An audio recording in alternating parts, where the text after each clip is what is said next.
পুকুরের আর যত পাঙ্গাস মাছ আছে সব আজ তুলে ফেল, কারণ পাঙ্গাস মাছ মাছের পোনাগুলোকে খেয়ে ফেলতেছে এবং সাথে অতিরিক্ত খাবার খাচ্ছে। এবার আসল কথায় আসা যাক। 2023 সালে আমি সস্তায় 1000 টাকা দিয়ে 500টা পাঙ্গাস মাছ পুকুরে ছাড়ি, কিন্তু তখন কোনো প্রবলেম ছিল না। কিন্তু 2025 সালে এবার বাণিজ্যিক উদ্দেশ্যে মাছ চাষ করা শুরু করি।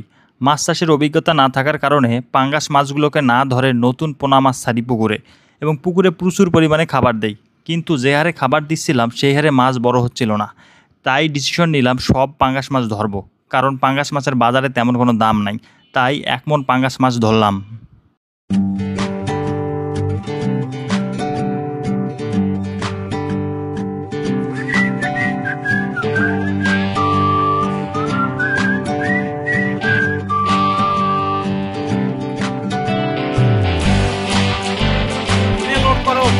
মাছ মারাও শেষ, মাছ বিক্রি করাও শেষ।